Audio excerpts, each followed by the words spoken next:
Welcome to episode number 58, my friends. This is the 1 year anniversary listener stories episode. But before we get into the stories, we'll talk a little project car of the week and high performance parts. So without further ado, if you are a Mopar enthusiast, then you are in the right place. Don't go anywhere. You're tuned into the best Mopar enthusiast driven podcast on planet Earth. And I'm your host, Chris Albrecht, better known as the Mopar Hunter, and this is Talking Mopars.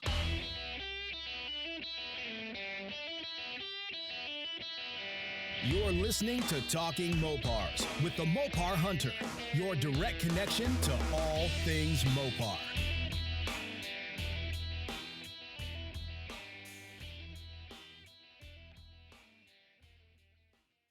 You know, technically, last Tuesday, the 10th of November, marked the 1 year anniversary of the podcast. So I actually owe a big thank you to you. Some of you guys have been with me from episode 1. You've witnessed the evolution of this podcast from the very beginning. You've witnessed my successes and my setbacks. You've listened to my rants, my bad jokes, and maybe you've learned a thing or two along the way. No matter how long you've been listening to the podcast, thank you for listening. The truth is, I'd do this podcast even if nobody was listening, but you guys all make it worth it, so thank you very much. It's actually crazy for me to think that every day people all over the planet listen to Talking Mopars. That is insane to me.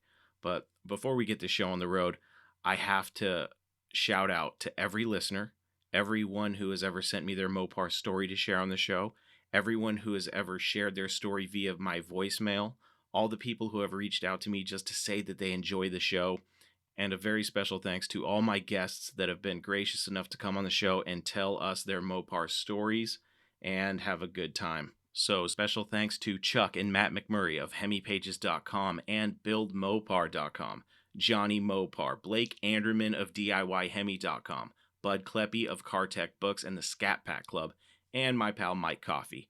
Also, I can't forget to thank Rob Kibbe from the Muscle Car Place for having me on episode number 440 of his show. That was fun. There are so many people that I could sit here and thank, but I want you to know that if you have supported me in this podcast in any kind of way, I thank you so much for the support.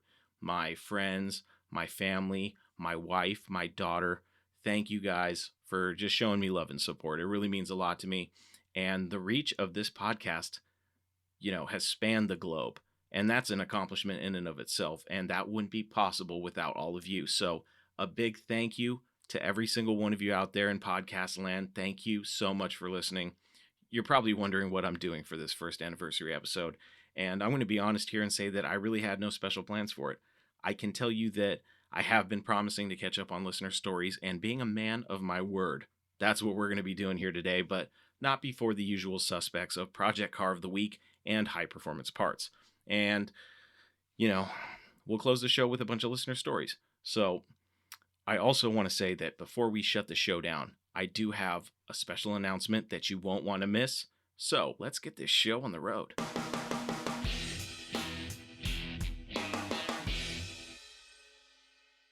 You know by now that I like A-bodies. I own one, and that's what this week's Project Car of the Week is. A 1970 Duster 340 4-speed car to be exact, and it was posted Sunday, November 15th at 12 p.m. on the Mopar Hunter Facebook page. Let's read the ad.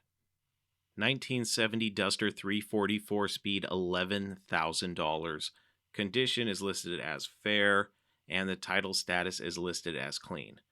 1970 Duster, original 340 4-speed matching numbers, 355 posi rear end, original factory tack, bucket seats. Call for additional details. Once again, another seller calling a Sure Grip a posi, but we'll let him slide on this one.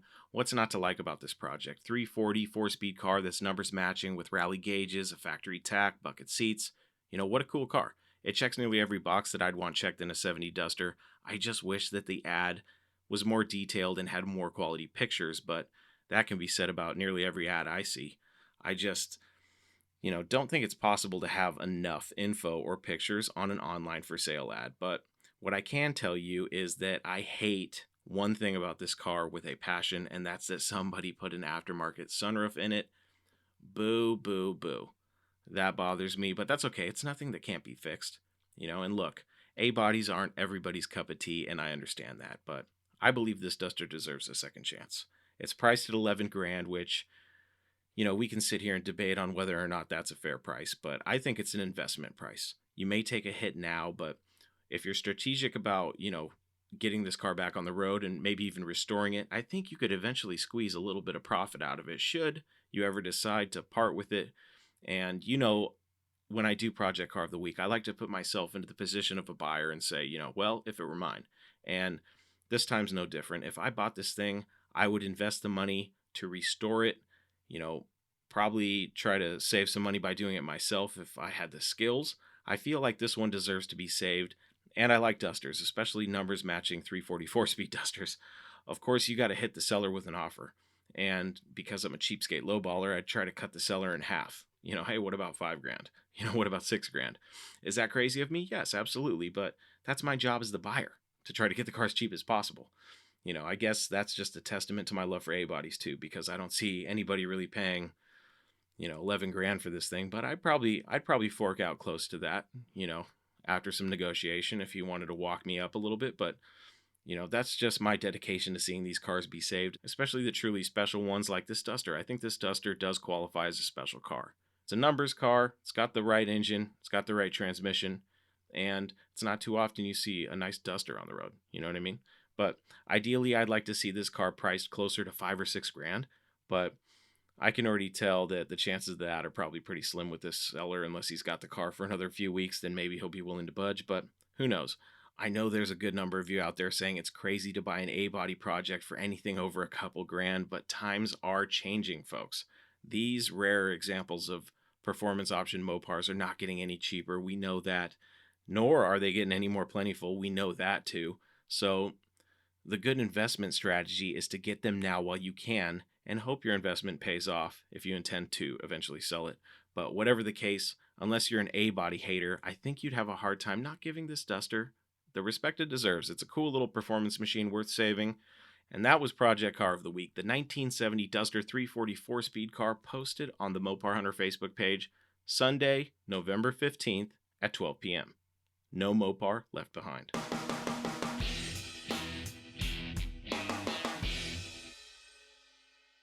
This week's high performance part belongs to the Dodge Charger Daytona Custom Tribute cars from, please don't cringe here, Fast and Furious 6. Now, I didn't purposefully pick these cars to upset the purists, but rather I picked them because of the fact that the wing cars that so many of us love and cherish were honored once again on the big screen, even if it was simply a custom tribute car with some blasphemous modifications. These cars were in fact real Chargers, but since real wing cars used for on-screen duties would have been completely ridiculous on so many levels, the cars were actually, and thankfully, tributes with many custom touches. The noses and the wings on these cars were 12 inches shorter than those on a real Charger Daytona. So, no folks, the trunks will not open on these. The guts of the cars were stripped with custom tin work, roll cages, low back bucket racing seats, MagnaFlow side exit exhausts, lowered with custom suspension front and rear, Brembo brakes, and 18-inch wheels. The front end minus the hood on the cars were actually custom fiberglass one-piece units, with the hood using hood pins, and the pop-up headlights were ditched in favor of simple plexiglass covers to keep things simple on the cars.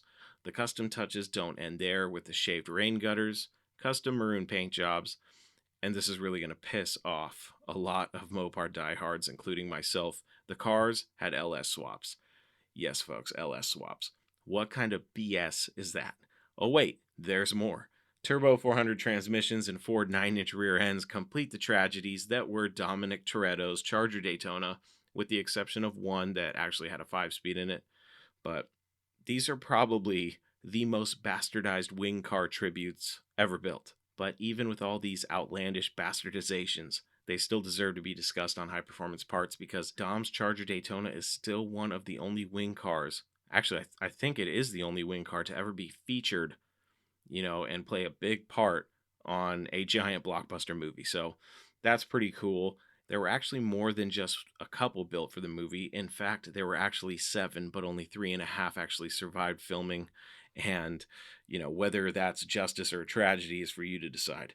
So that, my friends, was High Performance Parts, the Charger Daytona tribute cars featured in Fast and Furious 6.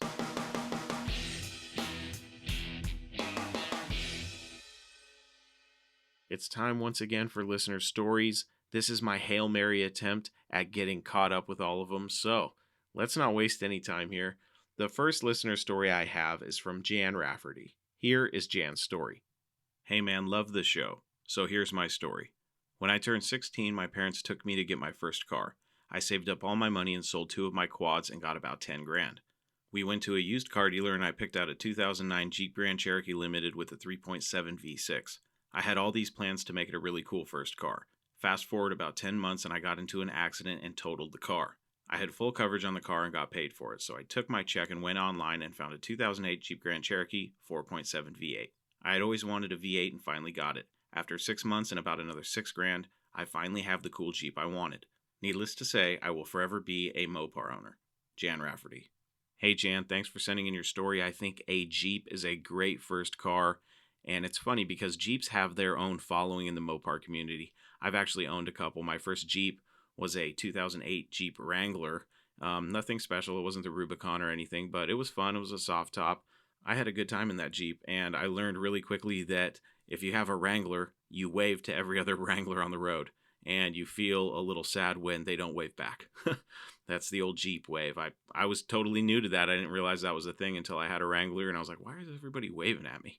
But after that, I ended up getting a 91 Cherokee that was supposed to be an off-road project that never saw any off-road at all. I ended up horse trading and eventually getting some cash to go get my Dart. So I have had some Jeeps in the past. My wife is actually a fan of Jeeps. She's had a 2011 Jeep Liberty, and she now has a 2015 Jeep Grand Cherokee, and they've been great cars. So I'm a fan of Jeeps, and I think that a passion for any Mopar that you have is a good thing. So it's nice to see that you're passionate about your Jeep.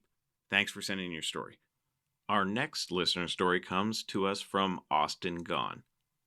Here is Austin's story. Hi Chris, my name is Austin Gone. I'm 24 years old and wanted to tell you and the other listeners about my Mopars.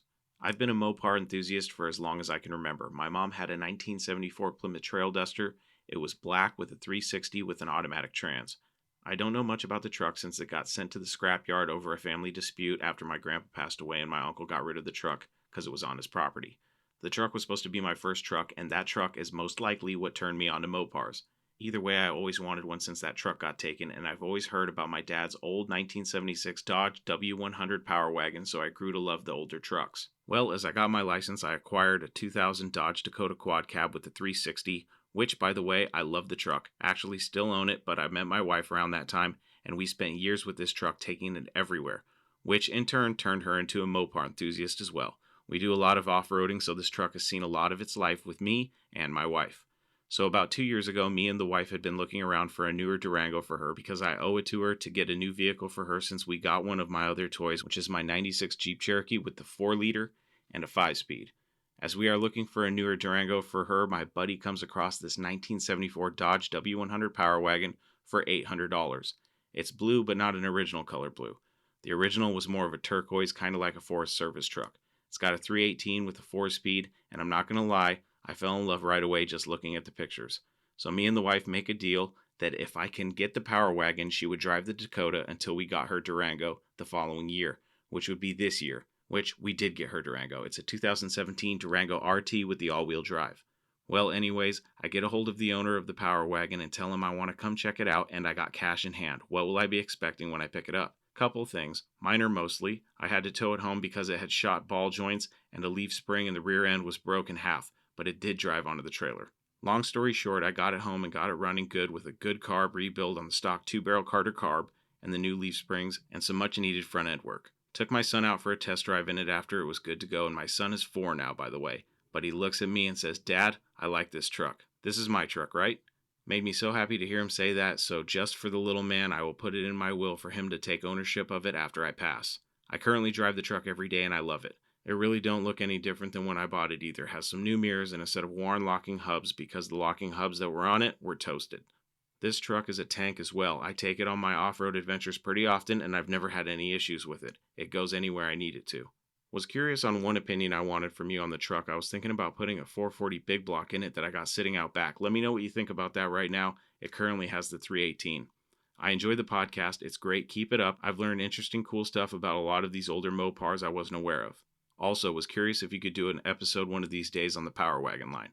Hoping to get me a Mopar muscle car soon, but my driveway is pretty full of Mopars at the moment, so either I need a bigger driveway or get rid of a Mopar, and I'm not sure if I can put myself to get rid of one of my Mopars, so it looks like I gotta make more room. I currently have 4 Mopars. Sorry for rambling. Here are some pictures of my Mopars. Mopar, no car. I stand by that motto. I only own Mopars.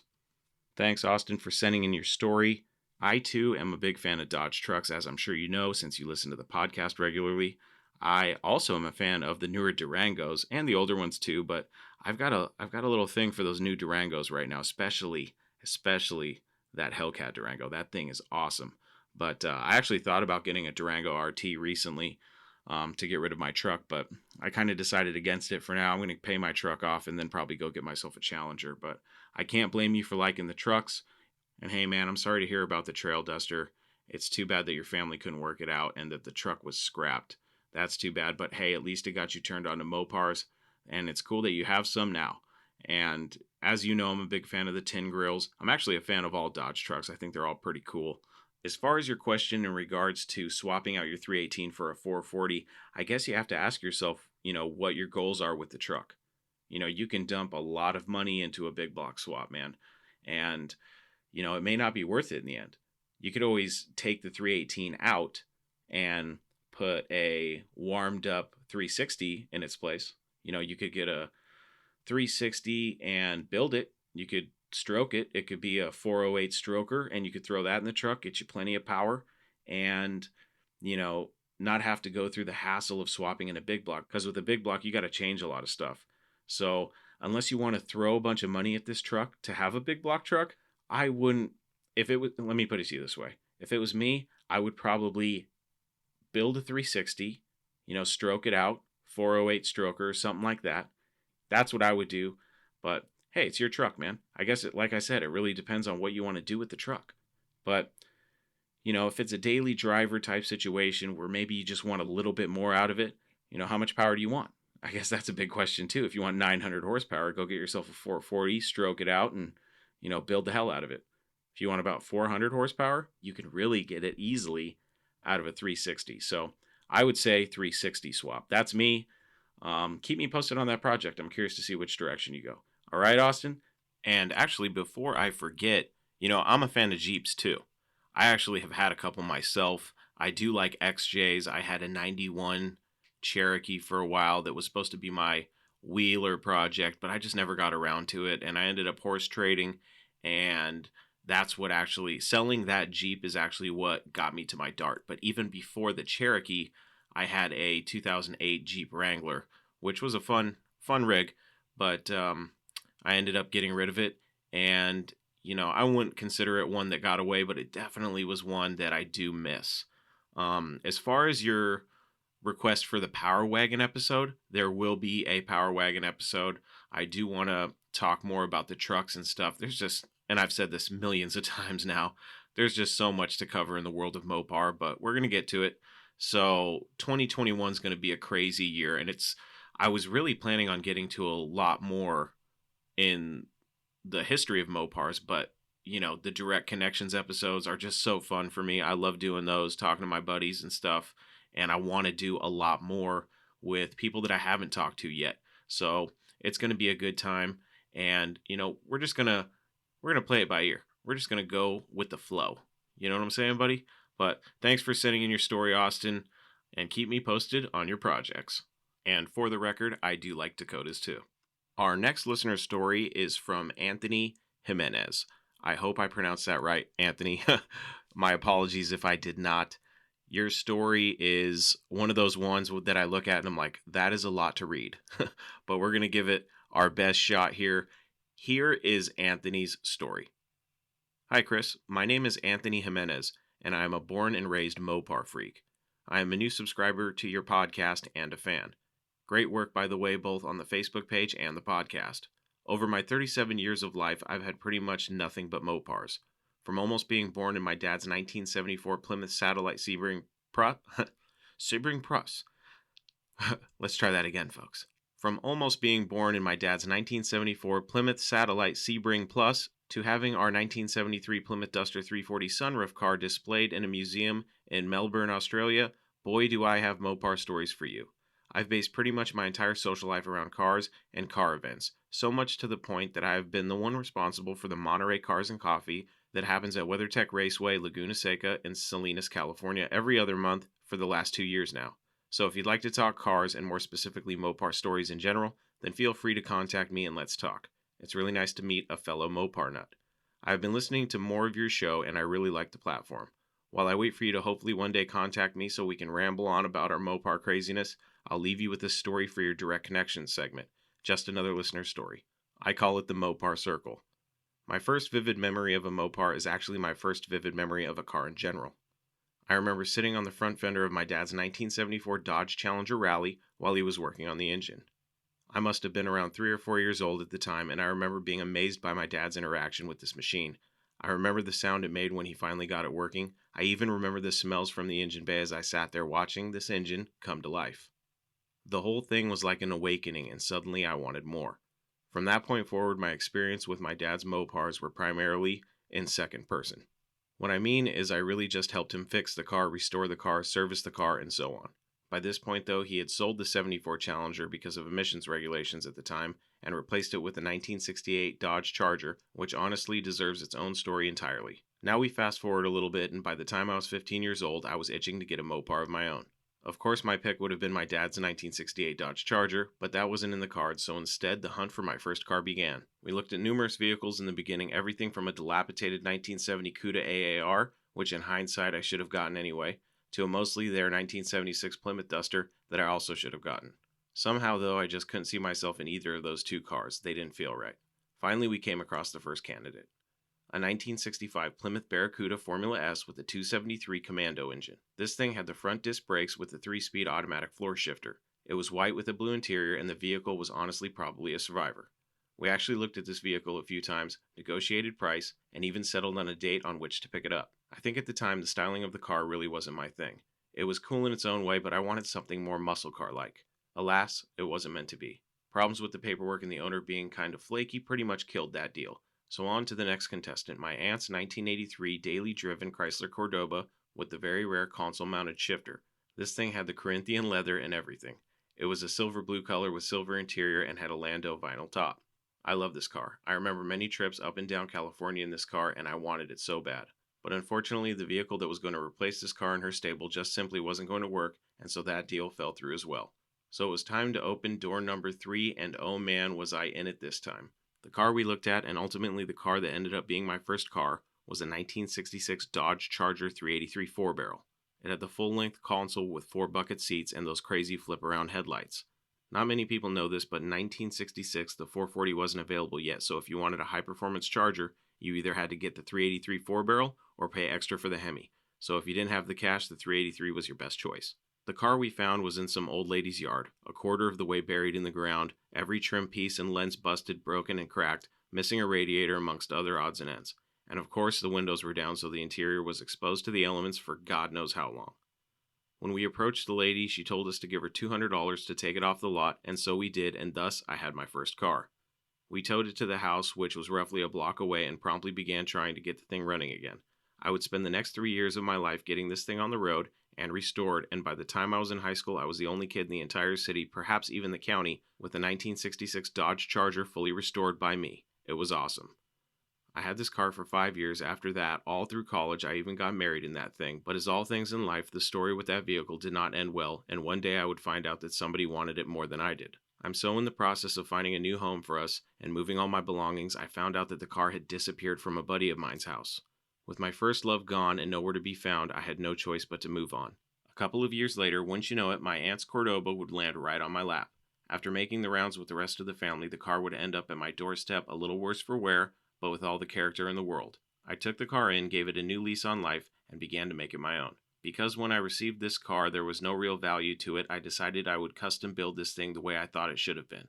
These cars were built on the ill-fated J, F, M, and P body platform, which, for being Mopar's last true rear-wheel drive cars of the old company, aside for police models in the 80s. During my time with the Cordoba, I swapped out the front end for one off of a 1983 Chrysler Imperial with the hidden headlights and the longer front end and a few other upgrades, all from Mopar of the time. Well, I was able to enjoy 3 short years with this car. Unfortunately, though, emissions laws in California will not allow for this car to exist as it was, and so I had to let it go, but not before I extracted the engine and a few other things for the next project that I might stumble into later. After about a year, I had seen a cool little A-body for sale on Craigslist near my town. I've always been curious about owning an A-body, but never really had the chance, so I went to go check it out. Once you know it, the car was a 1965 Plymouth Barracuda with a V8. The car was not running, but the body was in decent shape. It had a lot of character and was nowhere near perfect. It was exactly what I was looking for, but the guy wanted $4,000 for the car, and I honestly didn't have the money. I just wanted to see the car. So when I finally met the guy and saw the car for myself, he had asked what I thought of the vehicle. I was very honest and told him that I wasn't there to waste his time. I just wanted to see what the car looked like for myself. I told him that I did not have enough money for what he wanted and thanked him for his time. As I started walking away, he said, "Here's the thing, I'm moving away tomorrow and I just found out today my mom is moving out too, so I won't have anywhere to put this car. So the bottom line is, how much do you have on you?" I told him I'm not sure and I asked him how much he would take, to which he told me, "Give me $2,000 and it's yours." That's how much I paid for it, so at least I'll break even. Without missing a beat, I went to my bank, took $2,000, which was probably more than I could afford, and made a deal. And that is the vehicle I have now. It wasn't until a couple days later when I finally towed the vehicle home that my father saw it for the first time. He reminded me of how we looked at a 1965 Barracuda just like this one before we bought the Charger as my first car. It's then I realized I had, in a weird way, come full circle. The craziest thing is almost every part that I had to put this car together again and get this car running were parts that I had taken off both the Charger and the Cordoba. So in a strange way, this car is an amalgamation of all my classic Mopars that I've owned over the years. A Frankenfish, if you will. It's been 2 years since I've had this car running using mechanical pieces I had to adapt from my 66 Charger and the engine and electrical system for my Cordoba. It's been an awesome project and I've learned a lot. Early A-body Mopar is a beast all their own. I hope to keep this car for as long as I live and continue my Mopar odyssey. Thanks for reading my story. Let me know if you liked it because I have many more. And I hope you give me a call so we can go over some more Mopar stories. My number is 415-65... Just kidding, Anthony. I'm not going to give your phone number out, buddy. You did say that you wanted to hear from me soon. I'm sorry it's been a while, dude. It's been far too long. This story has been sitting on the shelf along with a few others, and I feel really bad about that. So here's what I'm going to do. You've heard me talk about wanting to go live on Facebook and YouTube. Here's my offer to you and anybody else interested in talking Mopars with me. You can come on the show live. When I go live, as long as you have a set of headphones and a computer with a microphone built in or external, or even a phone. I believe a phone will work too. As long as you have headphones or earbuds, you can come on to Talking Mopars with me live, and we can talk Mopars. You can tell me your stories.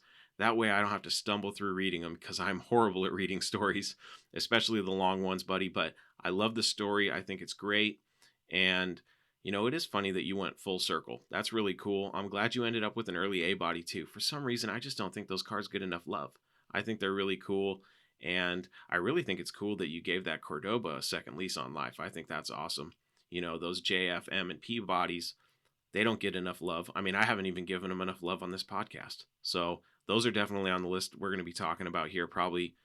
You know, I want to say soon, but you never know with this podcast. For all I know, all next year I'm going to be doing direct connections episodes and just talking to other people. So maybe I'll have an expert of those bodies on and we'll talk to them about them. But who knows? Thanks for sending in your story, man. And once again, I apologize. It's been on the shelf for far too long, along with so many of these other stories. So I'm going to do my best to get to them. And I can't wait to talk to you guys live on Talking Mopars. Thanks, Anthony, for sharing your story about the Frankenfish. Oh, and one last thing.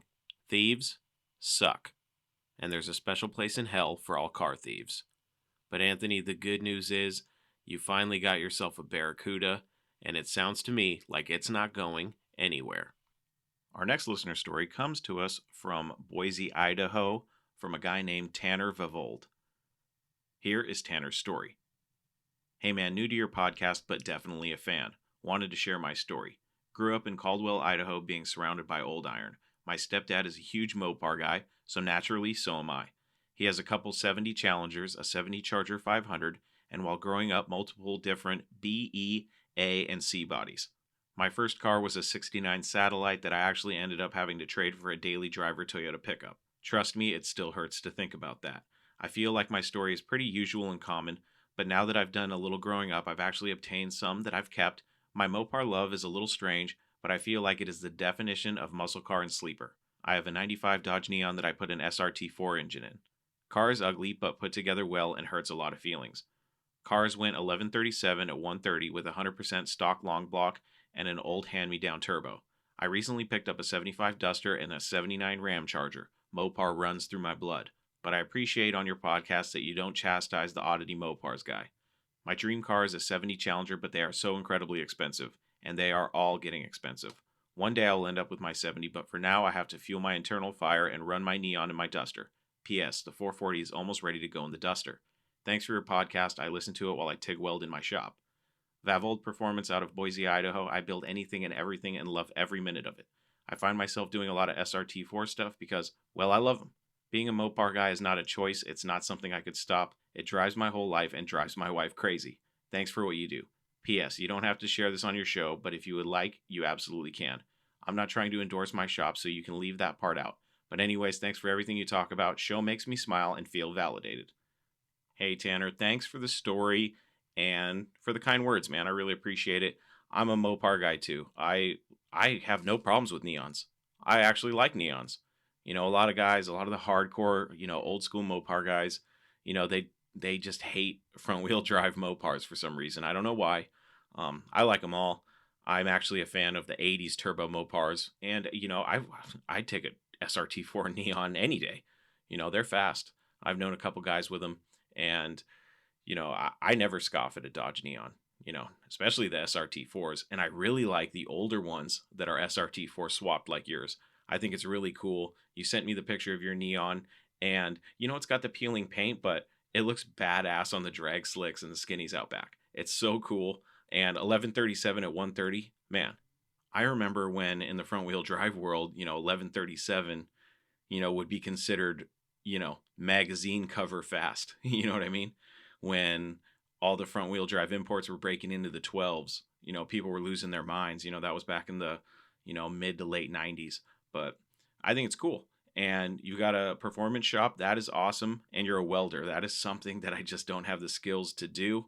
I have welded before in the past, but that was back in high school and I haven't welded since. I want to get back into it, but it's one of those, it's an art.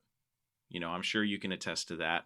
And hey, if you're a welder, man, I need a cage in my dart. I need a bunch of metal work on my dart. So maybe I can take it over to Vavold Performance in Boise, Idaho, and you can help me out. But thanks for sending in your story. And don't worry about being an SRT4 guy. You're a Mopar guy.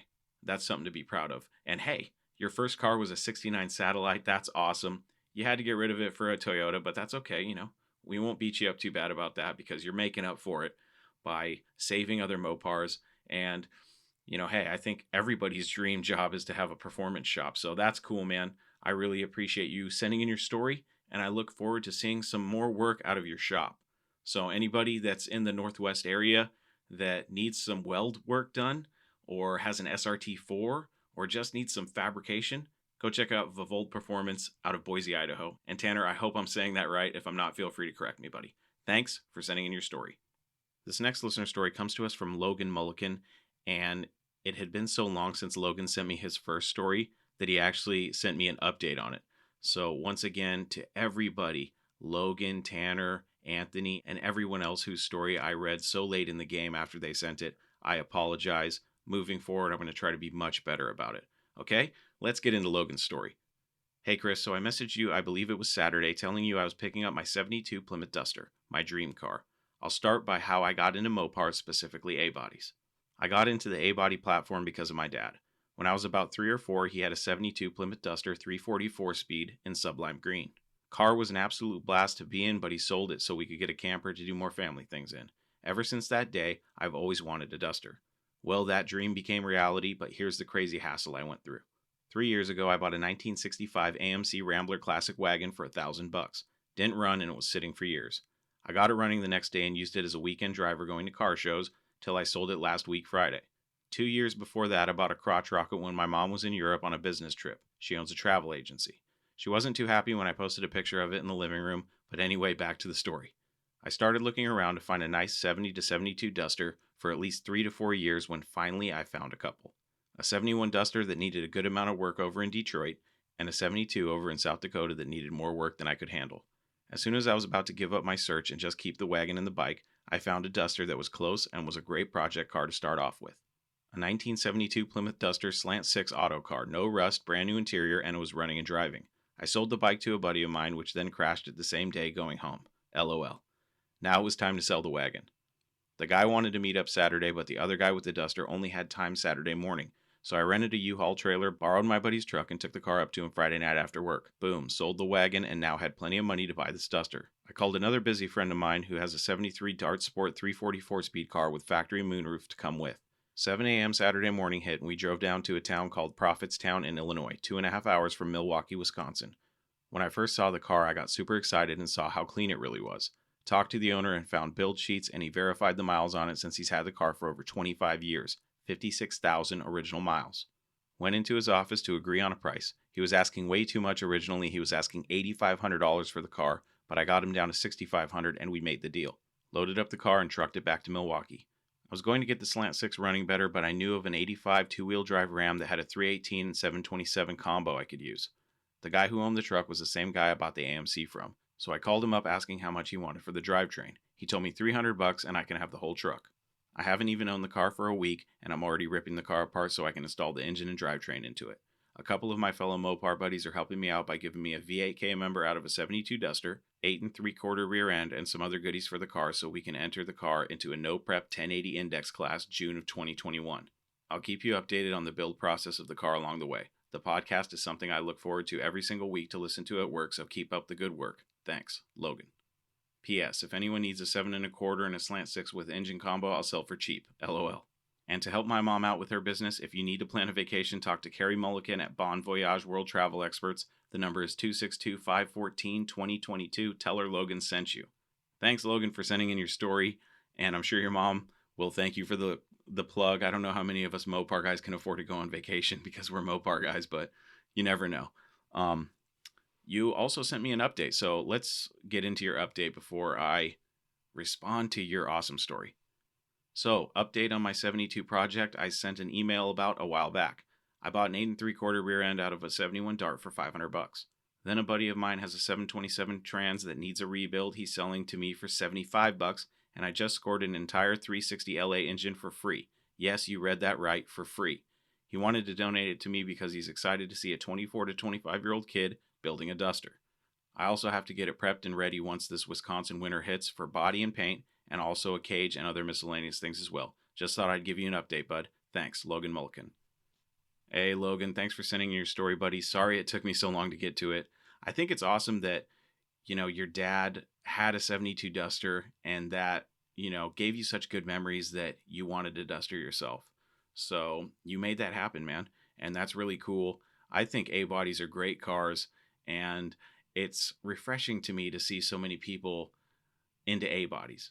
There's so many people, there's a hierarchy of Mopar stuff, and it's like B-bodies, E-bodies, and then you got A-bodies, C-bodies, and then F, J, M, and the list goes on. So it's really refreshing to see so many people that are still into A-bodies. When you go on Facebook and you look at all the A-body groups, you're thinking to yourself, okay, good, I'm not the only one. You know what I mean? Because a lot of us Mopar guys, we really don't have the money to get those Hemi Cudas and those Hemi Challengers and, the Superbirds, the Daytonas, the Super Bs, the Chargers, so we got to make do with what we got or what we can afford. And, some people just love A-bodies. So that's always cool to hear. And, it sounds like you got an awesome project on your hands. Doing no prep is a little crazy, but, I enjoy watching it, but I don't know if I would be willing to risk my car doing no prep. But hey, man, whatever floats your boat, I will cheer you on the whole time. And I really want to see the progress of this car because there's something about an A-body race car that really gets my engine revving. You know what I mean? I love A-body race cars. I think they're awesome. And every time I see a Duster or a Dart Sport or a Demon or a Dart or an earlier Barracuda, either the first gen or the second gen Barracudas, I think it's awesome to see those things at the track. So keep up the good work, man, and keep me updated on it. I can't wait to hear and see what you end up doing with this car. Thanks for sending in your story. All right, folks. I think that's it for emailed stories. I think I finally caught up. I'm not 100% sure, but my brain is dead from reading right now. So, what I'm going to do is I'm going to get into the voice messages that I have stockpiled because I have those too. And over the next week, I'm going to double check to make sure I got all of the emailed stories in. So I will update you guys on that. But if you still haven't heard your story, feel free to drop me a line and say, hey, man, you haven't read my story yet. And I will see if it's somewhere lost in the pile. But I think that's it. Let's go ahead and get into these voicemails because there's a few of them. Our first voicemail messages come from Tad. Here are Tad's messages. Hey, Chris. My name is Tad. I just wanted to let you know I started listening to your podcast a couple weeks back, just looking for something different to look at and listen to. Just recently, within the last 5 years, got into having my own Mopars. I grew up, my dad had Plymouths and Dodges and Chryslers my whole life. Unfortunately, when I was younger, wasn't as much into cars and didn't know as much. So let a couple of his go that I wish I would have saved for my first car. But anyway, I wanted to say great podcast. My current project that I'm working on is a 1969 numbers matching Super B. Got it off the East Coast, and over the last couple of years have kind of taught myself and done all the metal work. I've replaced the entire trunk, the quarter panels, the wheel tubs, door pillars front and rear, the upper cowl in the front. Luckily, the underside's pretty solid, so nothing to do there. But had the engine completely rebuilt and the transmission redone. Just slowly plugging away at the body work and trying to get that finished up so I can paint it. Anyway, that's my current project. I had a 65 Dart also that I worked on for about 2 years. Ended up putting an 8 3/4 in that with a sure grip, and then put a 340 in it with a 5.9 Magnum manifolds and some dual 40 Delta Flowmasters. But sold that recently so I could refocus on the Super B. But great show. Love listening to it. Always looking for the shows where they mention Super Bs or the A12 cars.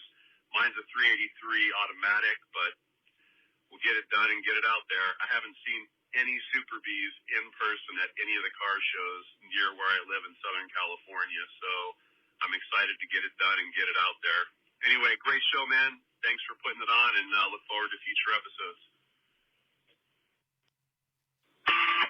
Hey, Chris, it's Tad again. Hey, I'm leaving another message. I heard another segment that there's only about 3 minutes on here. So anyway, I'd mentioned that growing up, my dad had Mopars. My grandpa, all he ever had was Dodge trucks growing up. Unfortunately, when I was younger, I didn't know as much about cars, but a couple cars my dad had. He had a 65 Barracuda S that he had purchased to drive back and forth to work. And I don't know, a few months into work, they gave him a work car, so he parked it in my grandpa's barn for about a year. And then after that, sold it, I think he said, for $700. I'm kicking myself that I wasn't around to have him hold on to that. It was red exterior, red interior. I think I have a picture of it with he and my mom when they're in their 20s taking a road trip. Another car he had when I was a little older and knew about was a 73 Duster. I think it was a 6 sky blue with a white stripe down the side and the blue interior. Again, he had that when I was probably 9 or 10, and if I would have known then what I know now, I would have told him to hold that thing and keep it for my first car. But again, he sold that, I think, for about $700. Perfect condition. He took really good care of his cars. Another car he had was an 89 Ram Charger. I think he drove that thing for about 15 years, and when he turned it in at Dodge, the guys said it would never hit the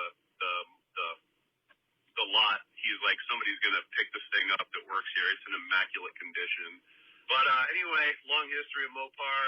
I'm just getting started in it in the last 5 years, but I'm having a great time working on the Super B and hoping to get that thing out here soon. But anyway, thanks again for the show.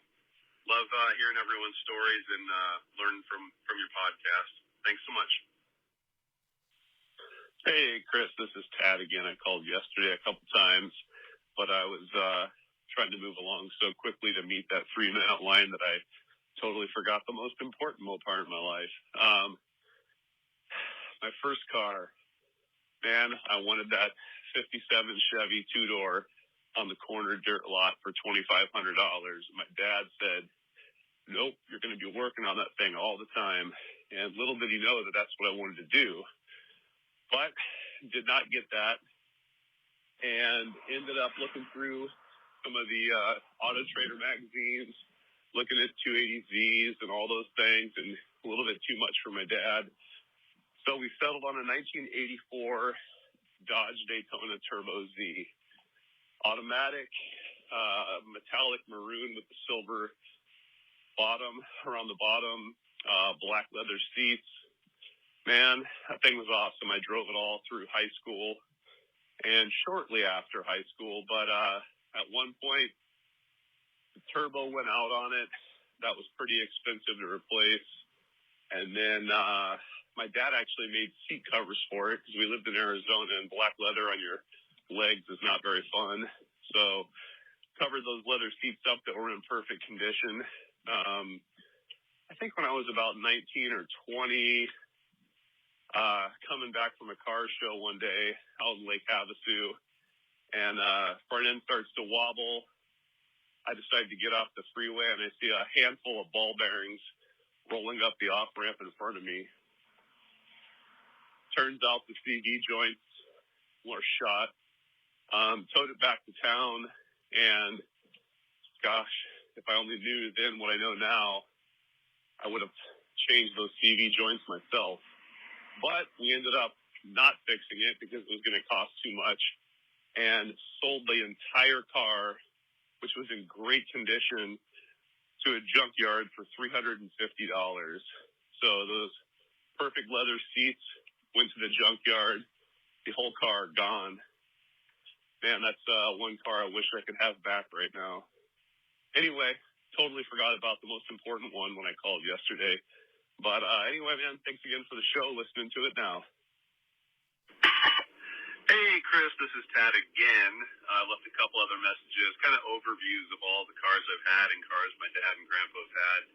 But just listening to a couple other listener stories, and figured I had some stories related to each one of the cars. What I'm thinking about today is my very first car when I turned 16, which was the 1984 Dodge Daytona Turbo Z. And that Turbo Z was called out right there on that silver rear bumper, at least until I got rear-ended, and that got destroyed. And when I got my car back from the shop, that's the first thing I looked for, and no Turbo Z on the bumper at that point. I think it was probably 89 when that happened. Anyway, they said they could not get that Turbo Z bumper anymore to repair it and replace it. But yeah, I had the car through high school, and I mean, like a couple other guys have said, it wasn't the fastest car, but it sounded pretty mean. And you know, there were a couple guys in high school that would call me out and want to race me, and not knowing really anything, I told them, meet me after school and I'll race you. And you know, they would never show up, so I kind of counted that as a win. I remember a few times kind of learning the car and when that turbo would kick in. And I remember driving around and kind of taking it easy off the line, but when I got right around 25 miles an hour, if I hammered it, man, that turbo would kick in and that thing would drop a gear and take off so fast.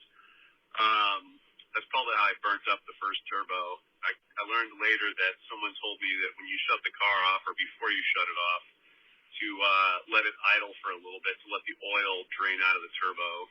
I don't even know if that's true or not, but that's what they told me. I don't know, a couple other things. When I got it, the paint was pretty sun-baked on the roof. A lot of the clear coat was peeling off.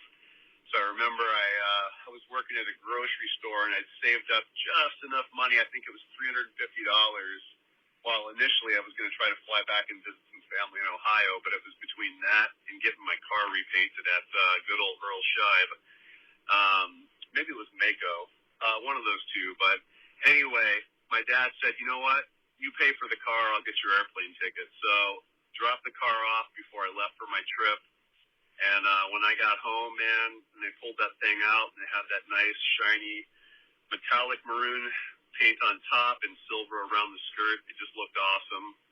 Unfortunately, a couple years went by, and it started peeling and coming up again. So anyway, I think I had told you the story. I drove it out to a car show in Lake Havasu, and on the way back, lost a CV joint. And hey, Chris, I got hung up on there. Hey, just to finish up real quick, I was talking about the '84 Daytona. Anyway, lost a CV joint coming back from a car show, had it towed back, had it looked at, and my dad decided it was going to be too much to fix, so we had it picked up by a salvage yard and sold it for $350, which, looking back now, makes me want to cry because I wish I had that car back. Again, not the most amazing Mopar, but my first car, and definitely a lot of memories in it. Yeah, and the back seats fold down too, and can definitely fit a person lying down. Won't go any more into that story. Anyway, thanks a lot, Chris. We'll talk to you soon. Hey, Chris, it's Tad again. I just figured I'd get some more of my stories out.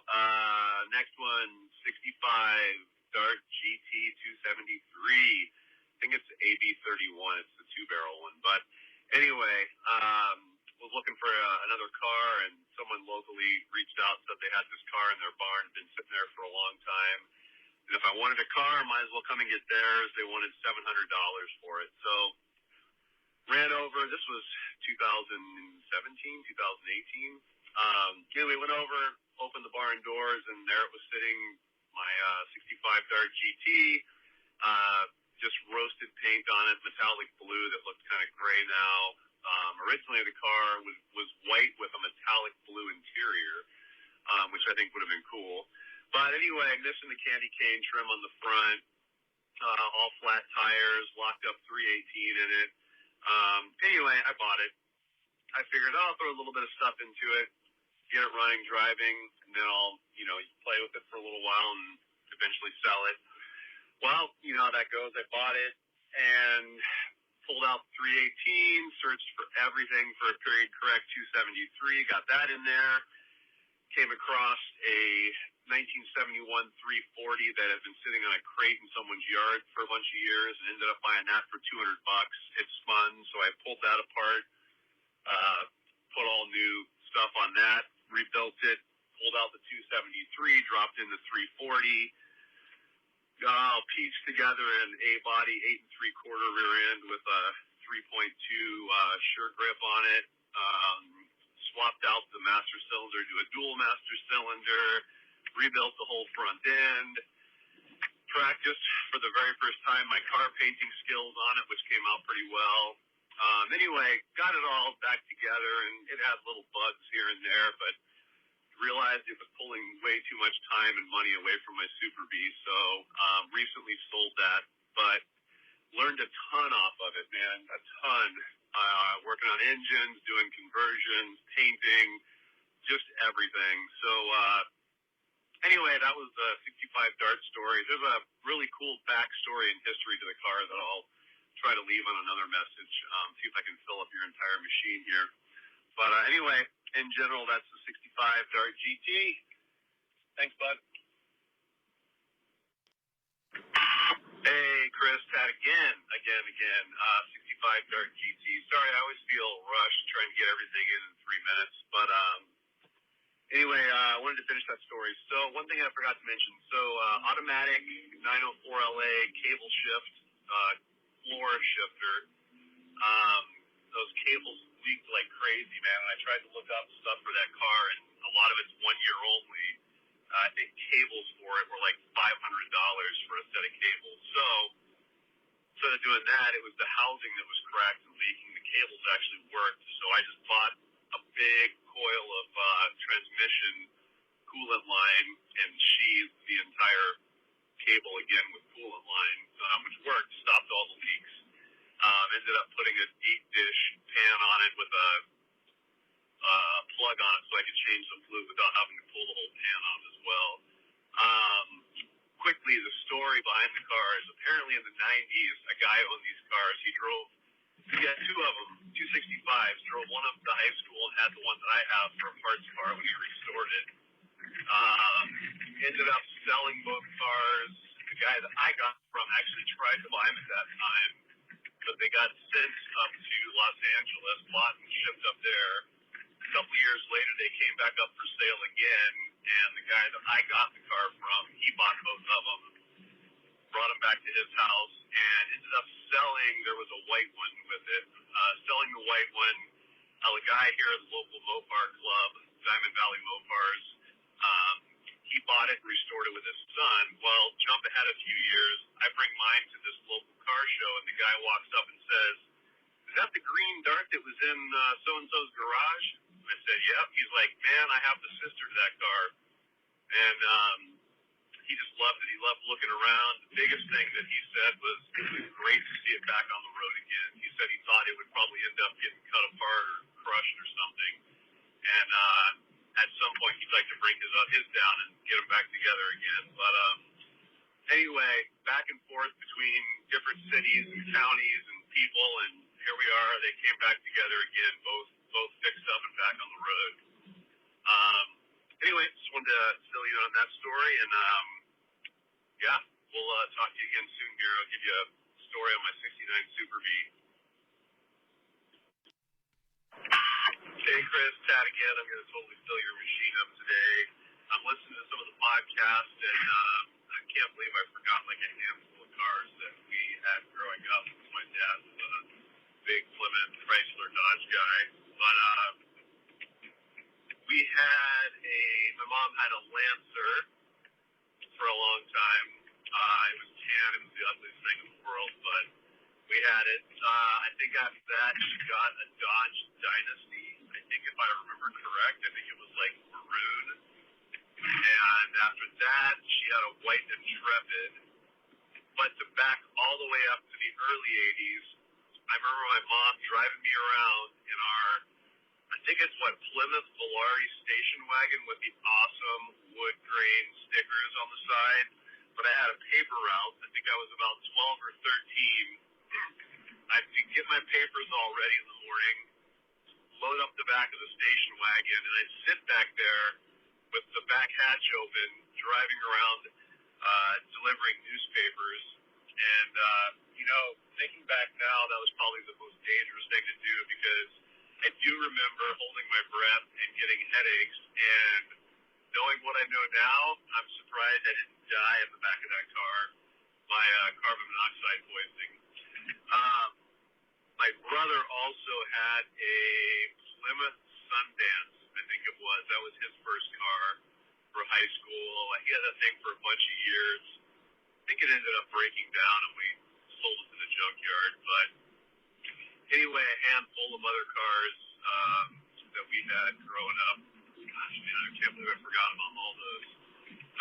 Anyway, yeah, I just wanted to fill you in on those other few that we had. I'm not sure if you're going to be able to piece all of these messages together that I'm sending in, but if anyone, hopefully at least you get to enjoy them. I'll talk to you later. Hey, Chris, Tad again.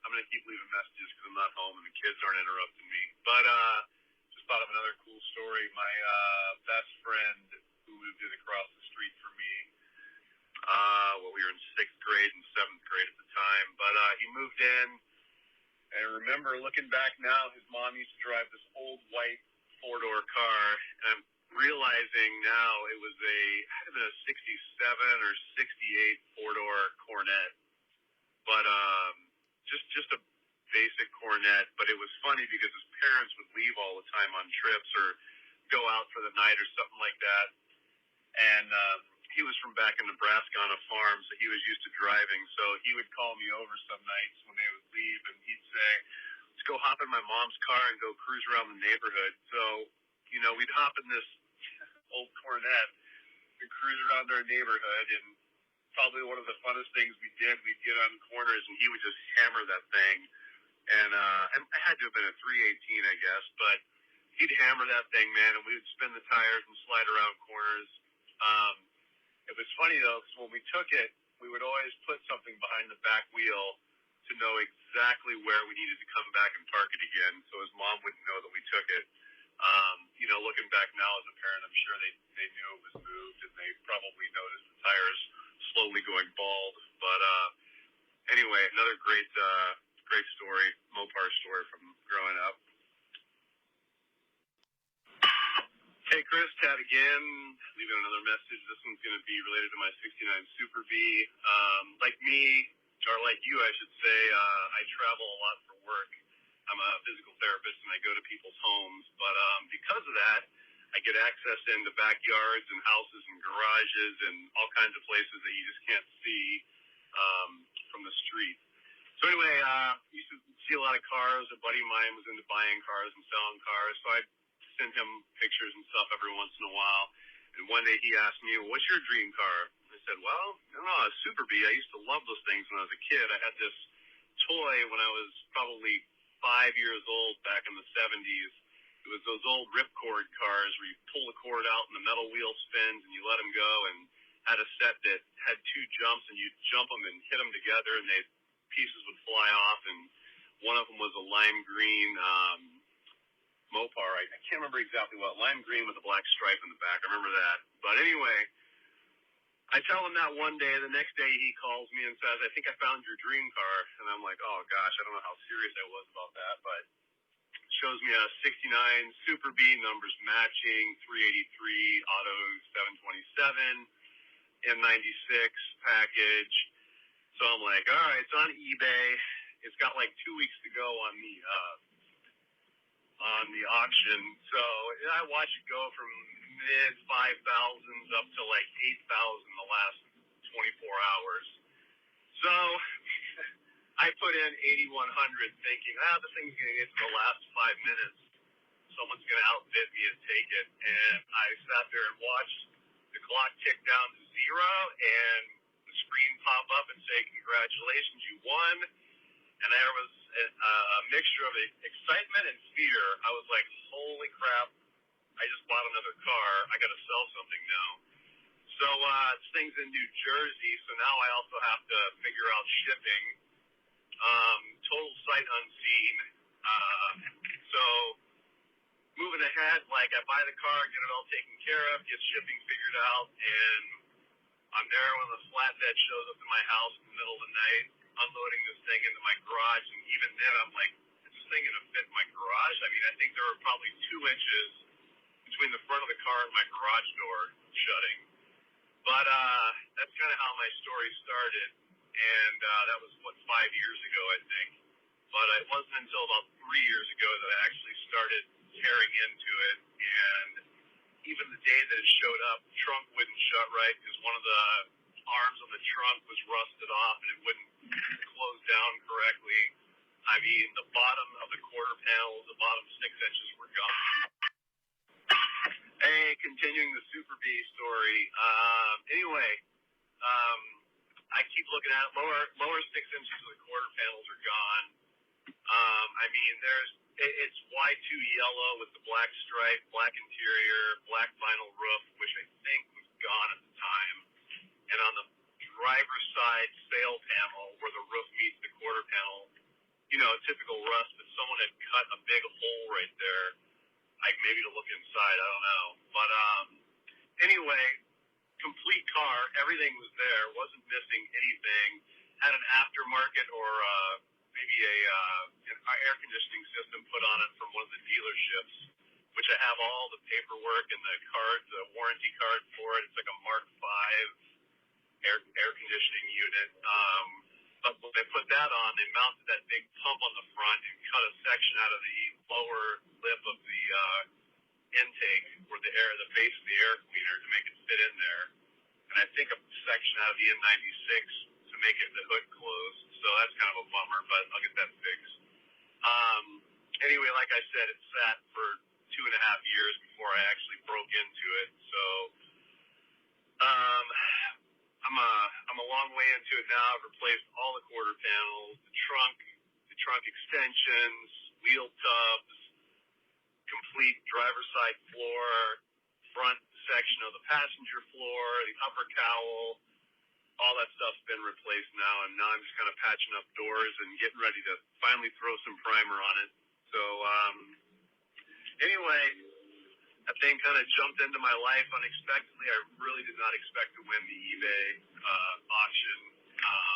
But 8,100 for a numbers matching complete car, I guess is a pretty good deal. It's 727, 3.23 sure gripper end. And other than that, pretty basic. Besides the M96, pretty basic package. But it's a Super V, and it's going to be restored. I think I'm going to go more towards daily driver than I am towards like full-on show quality, scared to drive it around. Anyway, just wanted to give you my story on the Super V. Thanks a lot, man. Hey, Chris, Tad here. I've called a couple times, left some messages. I was just listening to your podcast with Johnny Mopar, and it ended, and right before it ended, you said you wish you could get one of those deals where it's like $100 for a Mopar, and it reminded me of another car I forgot about. I was working up in Yucca Valley, which is near Joshua Tree, up in the high desert here. Johnny Mopar would know this area. But seeing a guy at his house out in the desert, and we're talking, and there's car stuff around his house, and, you know, I'm kind of telling him about my projects and how I need a couple little parts for my 65 Dart, and he says, oh, I got this 66 Valiant out behind my house here in the dirt, you know, and he says, yeah, I'll give you the whole thing for $100 if you want it, and I thought to myself, holy crap. So anyway, we're just starting my visit with him, so I know I have about another 45 minutes before I can actually go out and look at this car. However, the whole time I'm standing there, I'm just like itching to get out of the house. But anyway, I walk out, you know, behind the house there, and there sitting in the sand on all four tires full of air was a 66 four-door Plymouth Valiant. It was a slant six, you know, pretty basic car, but 100% complete. I mean, not a ding or a dent on the thing. I walk back in and I'm like, sold. So, unfortunately, wife, and we got everything set up and I got the car back. He also had a 1971 340 sitting on a crate out there. So I talked to her a little bit, ended up getting that complete engine for $200. I brought that home and cleaned it up, and that's what actually went in my 65 Dart. But not working in those areas anymore, so I kind of miss not being able to look around and see what's laying around in people's yards. But anyway, wanted to tell you about that. Got my $100 Mopar. Anyway, I enjoy your podcast, man. Keep it up. Thanks so much. Hey, Tad, thanks for sending in your stories. You are a record holder now. You sent me the most stories I have ever gotten, and that's awesome, man. You were making me laugh. I thought it was great. You really made my day right there. And, you know, I have to comment on this because it really, you know, it said something to me that really made me stop and think about my podcast and all of who I consider my friends that listen to it. If you're listening to this podcast right now and you've been listening to it for a while and you keep coming back, I consider you a friend. You know, I mean, I wouldn't want to sit and listen to somebody talk that I didn't like, you know, so we can call each other friends here. Tad, you reached out to me wondering about this episode number 58, because normally I release episodes on Mondays and sometimes Tuesdays. I think the latest I've ever done was Wednesday. I am finishing this up on Thursday and I'm hoping to have it out for everybody on Friday. And you reached out to me and emailed me and said that you just wanted to make sure I was all right, because it was unlike me to not release an episode and you hadn't heard from me in a couple weeks. So, you know, hey man, thank you.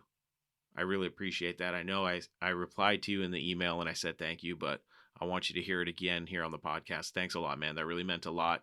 I appreciate that. Now let's not get all mushy here. All right. um, let's get into your stories, man. 12 messages. Oh my God, that is the record. You are the most prolific. I mean, let's just say what it is. You're a serial voice messenger, and that's awesome. I think it's great.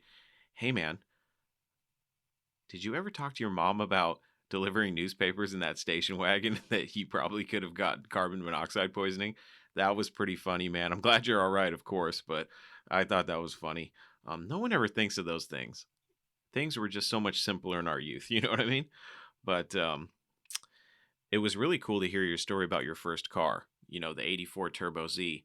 And it's funny because, you've heard my story about my dad's 85, and I know I've mentioned our little collection of front wheel drive Mopars that we have.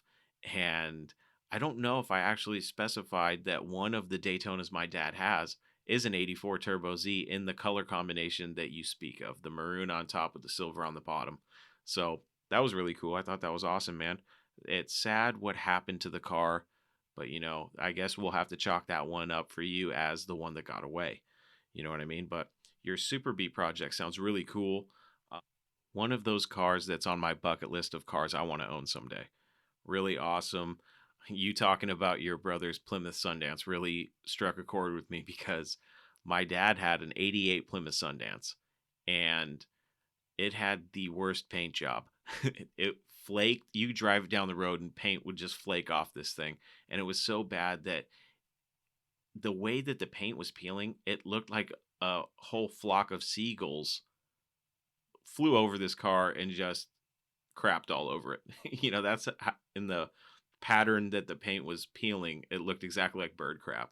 And I was so embarrassed riding around that car getting dropped off at school. My God. I'll never forget that. But if I could go back to my young self and go, hey, it's a Mopar. Hold your head high, young man. I would have never done that. But still funny. That really struck a chord and brought back some funny memories for me. But it was funny you were mentioning being able to splice all these messages together that you send me, but I never doubt my ability to piece together these messages. Okay. I did think it was funny when you were talking about people challenging you to race and you considered it a win when they didn't show up. That's funny. That is something I would do. You know what I mean? It was really nice to hear your passion for that Daytona, and it really, comes out in your story. So that's awesome, man. I have those same passions for my Mopars, and I hope that I only have one that got away. When it's all said and done, when I'm taking my last breath, I hope that I only had one Mopar that really truly got away, and that was my 2001 Dodge Ram 2500 with the Cummins turbo diesel in it. Black, short bed, extended cab. I loved that truck. Man, I miss it every day. It was just really fun, and it had a leveling kit on it, so it wasn't a Brodos or anything like that, but it was really cool. I like that truck. I miss it. But let's see, what else were you talking about? Your barn find, the 65 Dart. That's pretty cool. I like that story. It's always fun finding a barn find. As long as it's a legitimate barn find. Around here at Talking Mopars, we don't call barn finds unless they're found in a barn. I'm just joking, but the Super B, it's really cool because I've always wanted to buy a car on eBay, and I don't know how many people I've actually talked to that have done that, maybe a few, but it sounds like an exhilarating thing because I've been to auctions in person, and that is like a rush. I don't know. Maybe it's the addictive personality that I have or something, but I love auctions. And man, if I ever had enough money to play with on eBay, I'd probably buy all sorts of fun stuff. You know what I mean? Sometimes I go on there and just look for Mopar memorabilia and stuff because that's all I can afford. But of course, I got to look at the cars. And then I'm like, God, I would bid on that one. I'd bid on that one. It's like I'd bid on all of them. You know what I mean? But very cool stories, man. One thing that you said that really bothered me was you were talking about the $100 Valiant, and you just glossed over the $200 340. You know, every time I see a 340, it's at least four figures, $1,000 and up. $200 for a 340 is a steal. You know what I mean? I don't think anybody would argue with that except for maybe Johnny Mopar because he gets all his cars for under $100. But very cool, man. You did mention something about, part of your job is you're going to places that a lot of people just don't see every day, tucked away in neighborhoods and things like that. And being a garbage man, that's one of the best parts of that is the best part of my job. I'll say that. And what's funny is a lot of my friends at work know that I love Mopars so much that multiple times a week, I have guys sending me pictures of cars they see on their routes, and a couple of those guys are newer drivers. So they're not used to all the routes. So they're seeing all these cars, some of the routes I haven't done, apparently, because I haven't seen some of these cars. And so it's really cool getting the messages from my buddies at work like, hey, have you seen this? Or check this one out. So that's the best part about having a job where you're not stuck in an office or even in a shop all day. The good thing about picking up people's trash is you're out and about and you get to see, these cars tucked away. So that's a good thing for me, but it's not the cleanest or best smelling job, but it pays the bills and it buys me a little bit of Mopar stuff. You know what I mean? But great stories, man. Like I said, I think you absolutely have the record for most voice messages ever left on Talking Mopars, and that is perfectly okay. I am not mad, annoyed, or anything. I thought it was great. I thought it was funny. And, for all of you listening out there, take a page out of Tad's book. It is okay to leave me multiple voice messages, and you don't even have to worry about saying anything about it. Just leave the messages. As long as I can see whose number it is. So I can't see names or anything like that. But if I see the same number, I know it's you. It's all right. You don't have to, you don't have to warn me about another message or anything. Although I thought that was funny, Tad. It really made me laugh, man. But just so you know, don't feel bad for leaving me multiple voice messages. I enjoy it. You know why? Because it's less reading that I have to do. Once I get one story out and I read it, and it wasn't a train wreck, that tells me that the rest are going to be train wrecks because after a couple of them, I'm just beat. I just cannot read. I don't know what it is, but anyways, man, thank you so much for sending in your stories. That was a fun 12 message extravaganza, Tad. But if you have any more stories, feel free, man. You know the number, 209-28-MOPAR. And you know what, Tad? You just helped me create the title for this episode. Episode number 58, the 1-year anniversary listener story extravaganza episode. So thanks, buddy. And thank you to everybody that has sent me their story or shared their story or come on the show over the past year. It's been a blast. There's 2 more stories that I have via voice message, but I'm going to save those for next week. One is from Jeremy from San Diego, and the other is from Nathan in North Carolina. I'm going to get to you guys on episode number 59. That way I have a couple stories to share on the next episode. And that, my friends, was the 1-year anniversary listener stories extravaganza.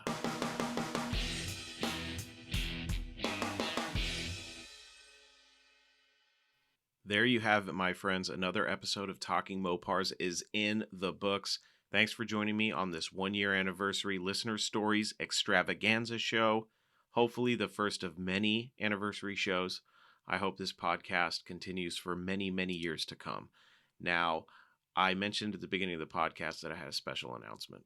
That announcement is that next week, either Friday or Saturday, Johnny Mopar and I will be going live on Facebook and YouTube. So if you've ever wanted to be part of the show, you can comment live and interact with myself and Johnny Mopar. So be sure to tune into that. More on that to come. Just pay attention to my social medias, and I'll be announcing the day and the time for that. So look forward to that and stay tuned, all right? For more information about this podcast or to listen and subscribe to the show, please visit TalkingMopars.com. And don't forget that you can send me your stories, questions, comments, complaints, suggestions, and everything else on your Mopar addicted mind to Chris at TalkingMopars.com. or leave me a voice message on my voicemail box at 20928 Mopar to hear yourself on the show. My friends, if you've ever been looking for a cool way to support the show and get something cool at the same time, be sure to visit the Talking Mopars merch shop. There you can find cool things like t-shirts, hoodies, stickers, mugs, and more. It's a great way to help the show and get some cool stuff at the same time. So go to talkingmopars.com and follow the link to the merch shop. That's it, my friends. Until we talk again, I am your host, Chris Albrecht, and that was Talking Mopars.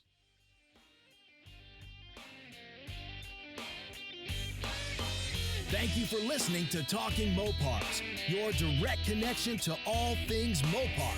Until next time, remember, no Mopar left behind.